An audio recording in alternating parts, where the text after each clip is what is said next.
Alrighty, ladies and gentlemen, welcome to, I guess it's going to be my first Super Turtle 12 film review, and today I just had to start this. I had to start this because if I wasn't, I was never going to start it. But I had to review the Netflix series Stranger Things. It was amazing. This is just a kind of spur of the moment review. This show was just so good that I had to get on camera here.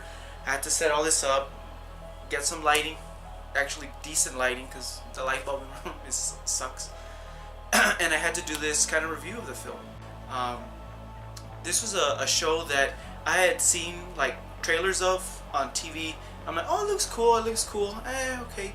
And literally, I start back my profession is gonna pick up soon, and I thought, it's 8 episodes. I'll give the show a shot. Well, I started it yesterday and I finished it today only because I had to sleep in the night. It was that good.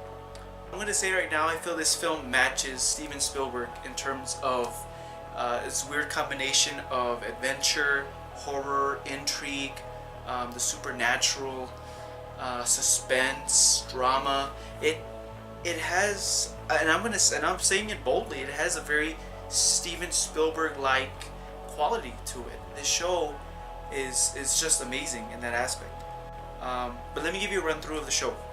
The show is essentially about this character. His name is Will. I don't remember all the characters' name, but I know his name is Will. Something happens to him in the first half hour of the episode.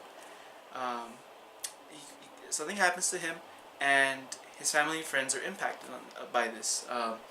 They decide to take matters into their own hands, and after they kind of follow the system that we have in place, it starts to escalate as soon as one of the characters starts to see that things have become strange, and this is not just a typical scenario that happens normally, and some things are being fiddled with that shouldn't be fiddled with. You just have a great cast that follows that intrigue of the story. I really don't want to say too much about it because it's that good, and I feel if I give any more about the plot, it's going to ruin it for you. So I don't want to do that. But I will say the cast is fantastic. The young gentlemen, the kids that are in the film, they are fantastic, and they almost have this kind of Goonies, this kind of like young adventurer kind of style to them. Almost like an Indiana Jones vibe too. You know, these kids, you follow them through the story as they're trying to help their friend, and the adults are just as good. They're all very dynamic. Their stories are not simple-minded. The mother, they could have just played her off as just like this person that was just kind of, you can say, out of mind, out of place, but they didn't. They created depth to her, and even these other characters were slowly. First, you're thinking, oh, it's a stereotypical jackass. This guy, he's the bully. But as the series progresses, you see that there's layers to each of these characters, and I think that breathes life into the film, and it creates world building. This film is just so creative, and it's so refreshing, and the intrigue just keeps you wanting to see every episode. I feel like I might even watch. This is one of the. I rarely watch movies and shows twice because it's a long time. But I really want to watch the show again just to analyze it differently, and it's comparable to almost like the substance of an anime, like Evangelion, Ghost in the Shell, Elfen Lied. It kind of falls into those themes, and I like it just a little bit more because it's live action, and they're able to make this world creative. I'm going to defend this show. I love it a lot.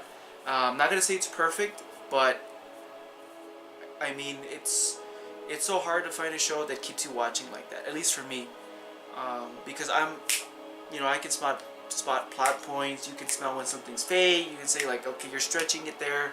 It's kind of like, In this show, there's some instances like that where you're like, okay, how did this person get out of this situation?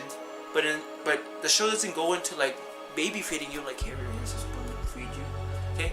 No, the show actually requires you to think a little bit, and when you play it in your head, you're like, yeah, like that's why this character was able to manage this, because Oh, they knew that this. Ah, okay.